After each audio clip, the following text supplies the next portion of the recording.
Former Colombian President Álvaro Uribe, who's under investigation for alleged witness tampering, resigned from his Senate seat on Tuesday.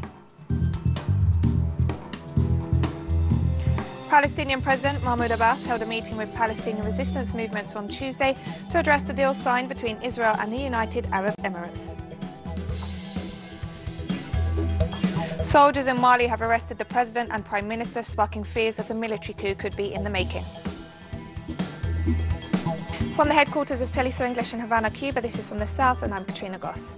And we begin in Colombia, where former President Álvaro Uribe, who's under investigation for alleged witness tampering, resigned from his Senate seat on Tuesday. The Supreme Court placed Uribe under house arrest earlier this month on charges of bribery and procedural fraud, representing the first time ever a Colombian court has detained a former president. Senator Uribe sent a letter to the Senate President, Arturo Char, explaining the reasons for his resignation. The Colombian Senate is due to vote in a plenary session whether or not to accept the move.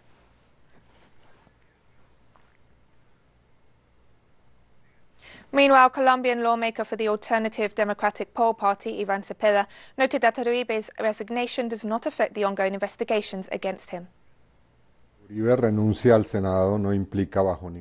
The fact that Uribe resigns from the Senate does not mean under any circumstances that the Supreme Court of Justice resists its mandate to advance in the investigations and to summon Uribe to a trial. Uribe, as a senator, used members of his legislative office in order to contact several prisoners in different prisons across the country, paramilitaries, so they could testify against me. Likewise, using his status as a senator, he started a campaign around a debate I initiated in the Senate and also another debate I participated in the House of Representatives. In this sense, the mandate to rule on these acts still lies in the hands of the Supreme Court of Justice. Brazil's indigenous Kayapa people have been blocking a main highway through the Amazon region since Monday to protest the lack of healthcare amidst the coronavirus pandemic, as well as the destruction of the rainforest. After blocking the road for over 24 hours, the indigenous activists on Tuesday allowed trucks that had been parked for miles to pass. However, they noted that they plan to continue blocking the highway until federal authorities respond to their demands and negotiate urgent issues that have been ignored by the Bolsonaro administration. They're calling for personal protective equipment and medical attention following the spread of the coronavirus in their communities, which has led to the deaths of several of their elders. They also denounced the ongoing destruction of the Amazon through fires and deforestation and have voiced their opposition to infrastructure projects that threaten their land.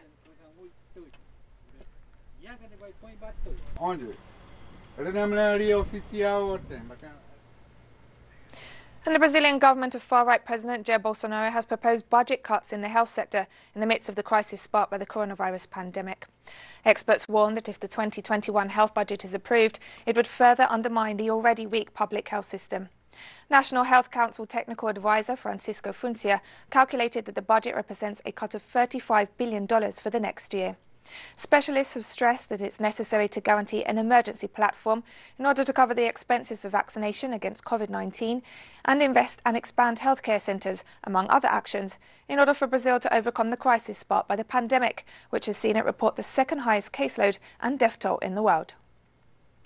According to a statement issued by the Ministry of Justice and Human Rights, included was the authorization for Celestino Cordova to visit his home and sacred altar for 30 hours after having made a full physical recovery, for which he is to remain in the Nueva Imperial Hospital, where he was recently admitted. Once recovered, he can opt to be held in a semi-open prison regime, which would see him serve his sentence in an education and work centre. The same would apply to other Mapuche political prisoners if they agree to end their hunger strikes.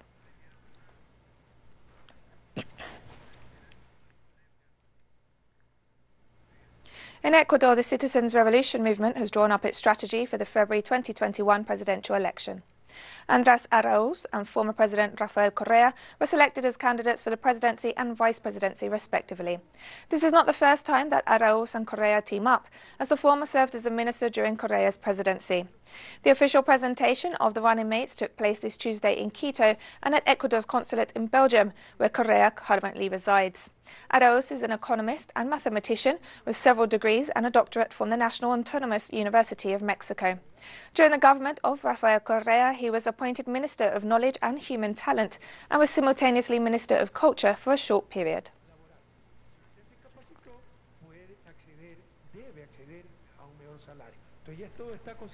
Venezuelan Foreign Minister Jorge Arreaza received his Turkish counterpart, Mevlut Cavusoglu, this Tuesday. The Foreign Minister signed several agreements to strengthen bilateral cooperation in the economic, social, educational and cultural fields. Later in the day, the Turkish Foreign Minister met with Venezuelan President Nicolas Maduro, highlighting the cooperation agenda to guarantee and safeguard the interests of the two countries.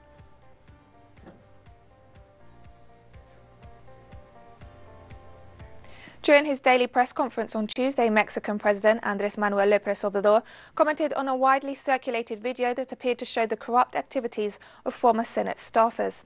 The video release comes in the midst of an ongoing investigation into widespread corruption under the former administration. This video that was released is quite strong. It shows the filth of the regime of corruption that prevailed because of this money was used to buy wills, consciousness, votes. I would like this to be considered a matter of state and for the Attorney General's office to report what Mr. Lozoya has testified, to know the complete complaint and to know if this is the video Lozoya presented as evidence or another, to know everything the Attorney General's office has. Cuban health authorities provided an update on the number of COVID-19 cases in the country this Tuesday. As a result of the analysis of these 4,294 samples, 44 people tested positive for COVID-19. With these results from yesterday, the country accumulates 336,333 tests conducted and 3,408 people diagnosed with COVID-19. And the National Director of Epidemiology at the Cuban Public Health Ministry also made reference to the number of people who have recovered from the virus. With these 102 recoveries yesterday, we have a total of 2,794 patients, or 82% that have recovered in our country. We'll be right back after this short break, so don't go away.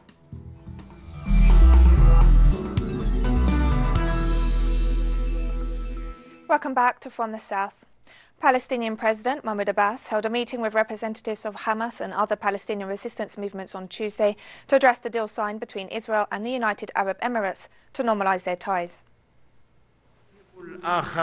They tried to delude the world that the United Arab Emirates came to us with a great achievement, which is the rejection of annexation, as if the Palestinian issue is only a matter of annexation. We confirm once again that our position on this three-party agreement will apply to any country that undertakes this act, normalization from the Arab and Islamic countries. This national conference confirms the consensus to reject the normalization step taken by the United Arab Emirates with the Zionist entity, because it represents a treacherous stab on the back of the sacrifices and steadfastness of all Palestinian people, as well as the sale of the Palestinian cause at a low price and little money. It did not bring anything but shame and loss to the Emirates and the Arab and Islamic nation. We call on the brotherly people of the Emirates to reject this normalization and the necessity for all people of the Arab and Islamic nation to reject the normalization, because Israel will not be a neighbor, but rather the enemy of the nation. We are continuing to resist the normalization, the deal of the century and the annexation of territories. And a protest took place in front of the United Arab Emirates Embassy in Tunisia's capital Tunis on Tuesday to reject the United States brokered deal between the country and Israel. Demonstrators stressed that the move denies the rights of the Palestinian people. The latest peace agreement is the third signed between Israel and an Arab nation, following similar deals with Egypt in 1979 and Jordan in 1994.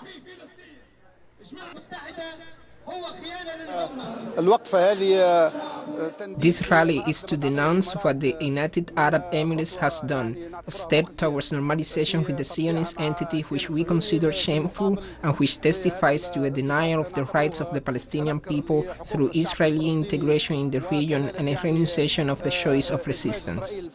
We expect that the positioning of the President of the Republic will be clear in this matter. Today, the Palestinian people are surrounded after being abandoned by several states in the region. Therefore, they need all the free men in the world, and mainly Tunisia, because of its experience in the democratic transition and its free people.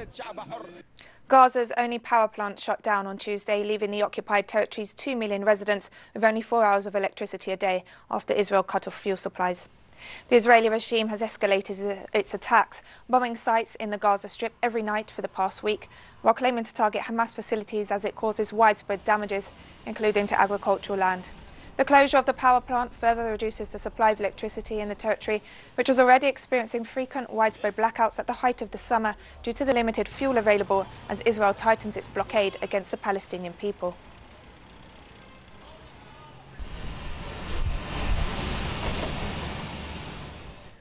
United Nations authorities have welcomed the verdict issued by the Special Tribunal for Lebanon regarding a 2005 attack that claimed the life of former Lebanese Prime Minister Rafik Hariri. The Secretary General expresses his deep appreciation for the dedication and hard work of the judges and staff involved in the case throughout the years. The Secretary General notes the independence and impartiality of the Special Tribunal and calls upon all to respect the decisions of the Tribunal. The Secretary General also calls on the international community to continue to support the independent judicial proceedings that remain before the Tribunal.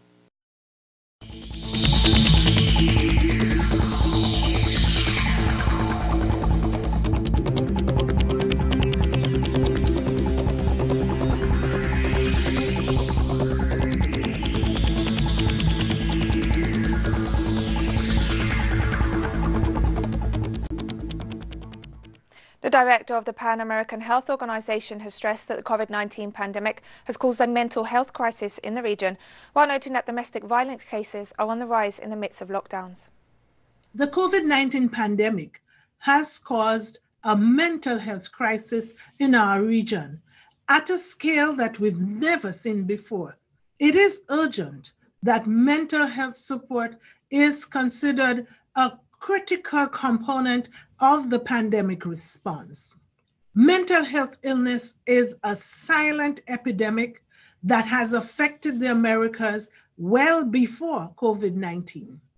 It is important to note that these ongoing stressors are also contributing to a related problem that needs urgent attention, a rise in domestic violence. German Chancellor Angela Merkel warned on Tuesday there could be no further relaxation of coronavirus restrictions while the country deals with a surge in cases. If the number of infections decreases, then we can loosen things more. If they do not decrease, then you have to think about what might be necessary. In any case, in my view, the loosening of restrictions can't happen at the moment. Austrian authorities added the Spanish Balearic Islands to a list of high-risk regions for coronavirus on Tuesday, following a recent spike in cases.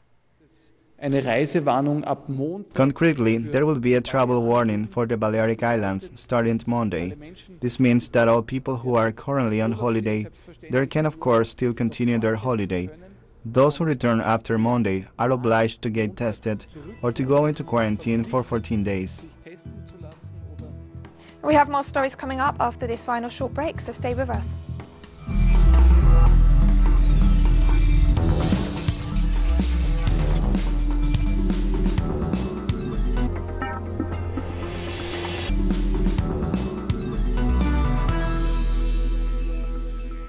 Welcome back to From the South. Reports are just in that President Ibrahim Boubacar Keïta has resigned. The move came after Keïta and Prime Minister Boubou Sessi were arrested earlier today at the president's residence in the capital Bamako at 4:30 p.m. local time by soldiers. The move came after reports of a mutiny Tuesday morning at an army base in Kati, located 15 kilometers north of the capital. Earlier, it was reported that the president of the National Assembly, Moussa Timbini, was abducted from his residence by armed men. UN Security General Antonio Guterres condemned the arrest of Keïta and members of the government and called for their immediate release, while the UN Security Council announced that it would hold an emergency meeting to discuss the situation in Mali on Wednesday afternoon. The country has seen opposition protests for months calling for the resignation of the president.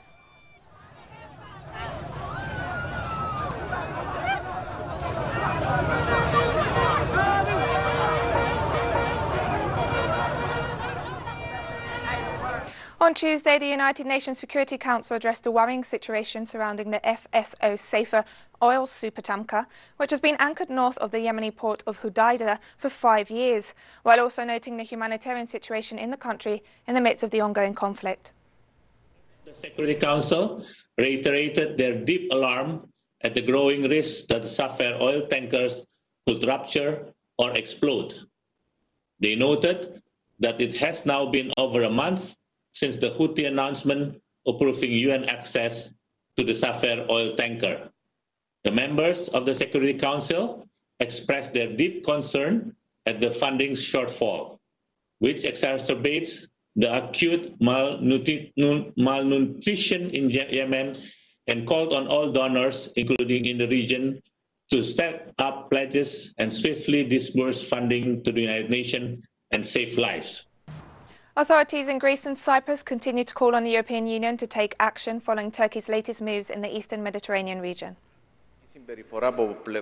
An anachronistic behavior on the part of Turkey that negatively affects the efforts and the real will of Greece and Cyprus for conditions of security and stability to prevail in the wider eastern Mediterranean region.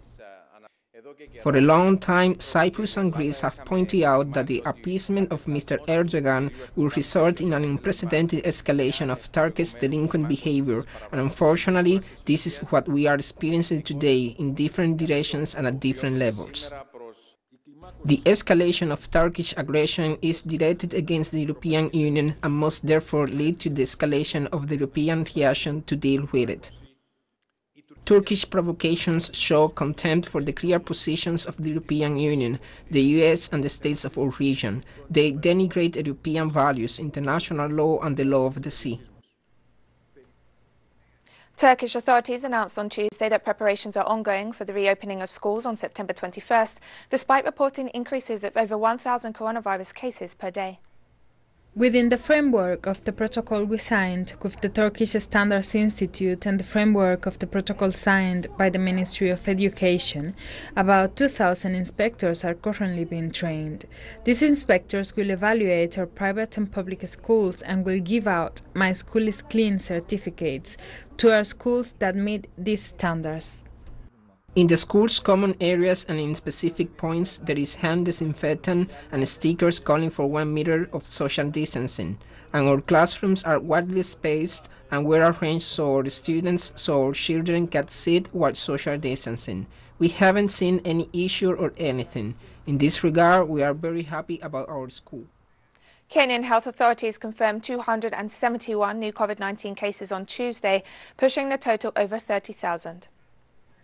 Today we report 271 people who have tested positive after sampling 4,019 cases in the last 24 hours. We now stand at 30,636 positive cases in the country, and we have also pushed our cumulative number of tests to 398,585. Among these 266 cases that we are reporting today, all of them are Kenyans, with the exception of 4 who are foreigners.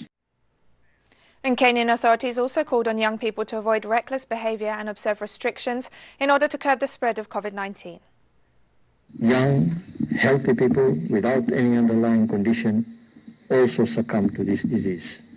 So the messaging must now be tuned, and we'll continue to urge these young people to stop the reckless behavior, the feeling that they are immune to this disease, the flouting of the regulations that have been put in place so that we don't spread this disease. Nigerian health authorities confirmed 410 new COVID-19 cases on Tuesday, bringing the total number to almost 50,000. The majority of the new cases were reported in Nigeria's largest city, Lagos, with 210 cases, followed by the Federal Capital Territory with 45 new cases and Ondo State with 30 cases. Meanwhile, more than 37,000 people have recovered from the virus.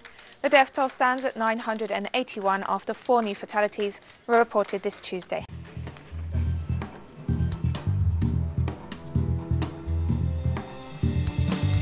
And we've come to the end of this news brief, but remember you can find these and many other stories on our website at telesoenglish.net. And you can also join us on social media, Facebook, Twitter and Instagram. For Teleso English, I'm Katrina Goss and thank you for watching.